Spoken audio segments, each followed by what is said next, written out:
Alright, so right now I'm machining out the bore of the bearing, carrier bearing things I'm making for the front beams.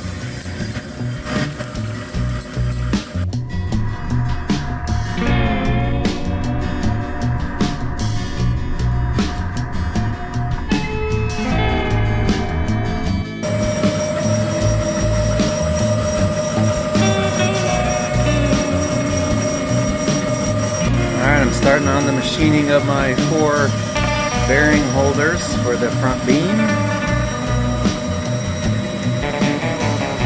I don't really like holding it on the inside, but my jaws wouldn't go big enough for this 3.5 inch height tube.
So now I'm doing the inner bore here for the bushing. It needs to be down to 2.75 inside diameter. And so I got to take an 1/8 inch off. I have to make about 5 cuts roughly.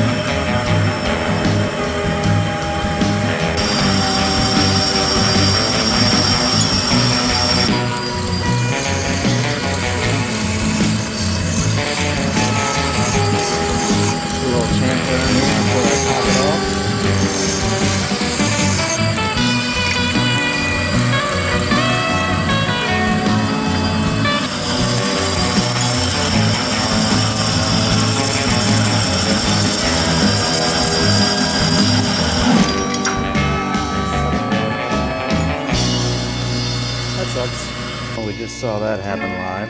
I was almost cut through and it caught. Maybe I was going too slow. I don't think so. And it bent my brand new thingy up there. So I still got this side, so I'll have to switch it around. It's double-sided. That sucked. I guess I need to do that by hand.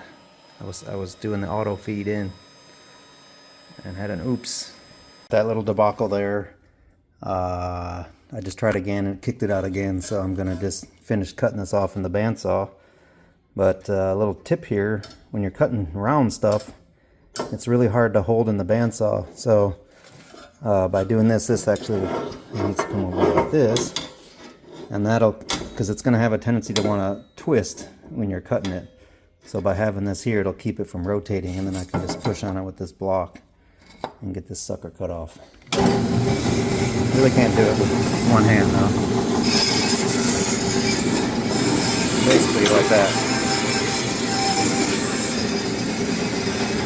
Alright, here we got our 4 rings. There's still a bushing I gotta press in here, and then I'll probably tune them up in there, and I have to turn the bushings down once they're installed to fit on that bus tube, on the torsion bar tube. Alright, so over here, a little bit hard to explain, but basically this guy's going on here like this. This will be actually right in there once this is cut out of steel. This part goes here. It's going to be on like this. There's going to be a plate here that bolts to this through these holes. And then there'll be a bushing on there, and it's actually going to ride on this. So it's these are actually what's going to be supporting the front of the bus. So I got to take 7 inches out of these torsion tubes, and then those tubes are going to rotate up and down with the hydraulics to raise the bus up and down, if that makes any sense. Alright, let's see what we got from McMaster. If you guys have ever bought from McMastercar.com, they got just about everything. Look at those bushings. These are all the bushings I need for the bus. You know what? I ordered 2 extra of those. These are some steel spacers. Alright, so these are the thrust washers. Are going to take the load, the side load of the beam. And these are going to be what's taking the weight of the beam on those. And then these are the spacers that go between the hydraulic ram. Actually, that's going to space off one like that. 5/8 bolts.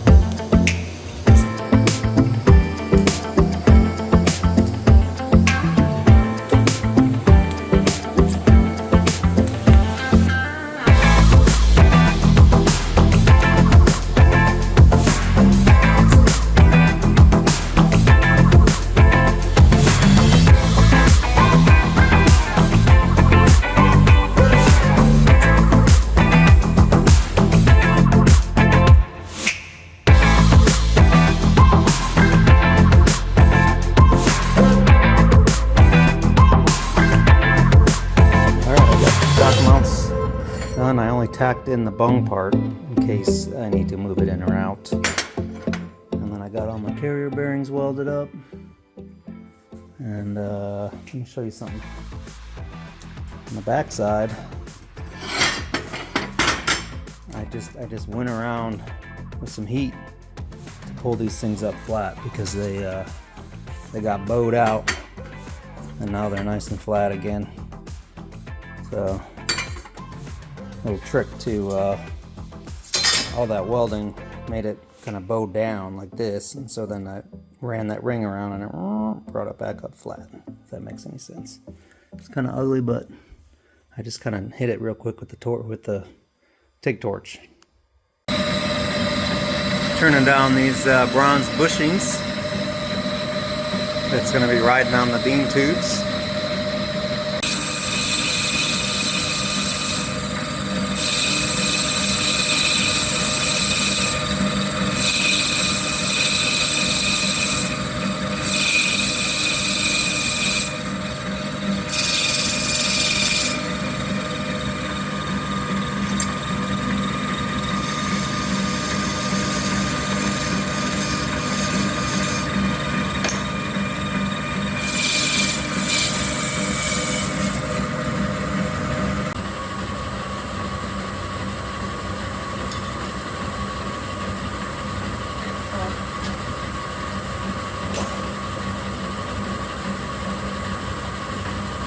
One bushing. Alright, here is the carrier bearings complete. So this guy's going to hold, this is going on the beam like that. And the beam is going to actually rotate in there, if that explains it at all. So we're going to be rotating the beam with the hydraulics, which will raise the bus up and down, and it's going to be carried, the load is going to be carried on this big, basically 2.5 inch bushing times 4.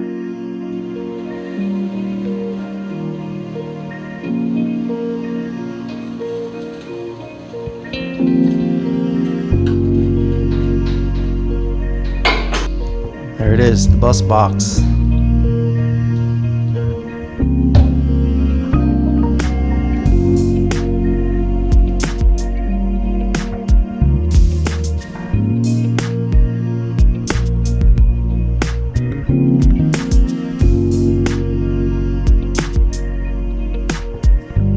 I am calling it a day here today.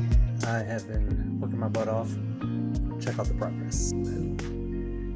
Oh yeah.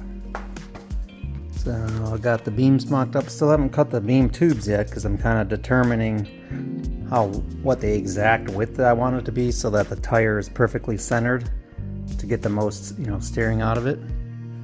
But we got the booster in. That looks good. These plates are awesome.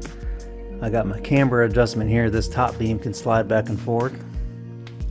So no mods to the frame at all, other than just cleaning this up. So I'll weld this little area up here. I'll probably weld that whole seam. Come over here. Put the wheel on. So I gotta move the beam out that much farther, probably about another 1/2 inch, and then leave room for the seal and stuff. Got my shock mount. There's the lower shock mount that's gonna get welded on here. And yeah, so we got, that's pretty much right there. It's hitting the control arm right here. So even at fully low, I'll probably have the majority of my steering. So that's pretty cool. All right, there it is. So that's all the way on the ground. Long ways to go.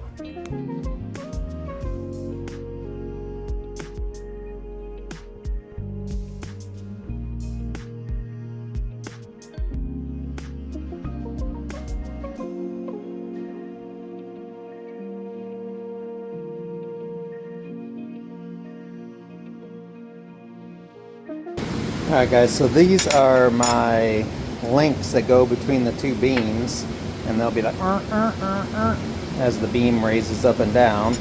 My guy couldn't cut 1/2 inch like I wanted, so I had him cut 2 1/4 inch pieces, or 4 1/4 inch pieces, and I'm going to weld them together. So I did a little bevel in there. I'm going to weld it up, and then I'll have a 1/2 inch piece.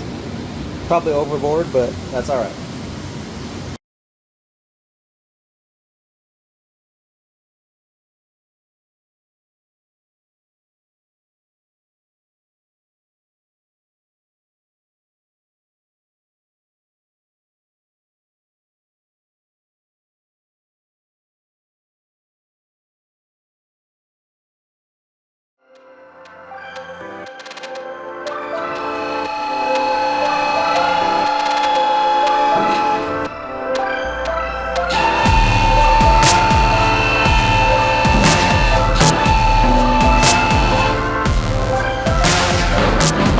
Thanks for watching. Don't forget to like and subscribe. You know the drill. And I'll see you at the next one. Peace.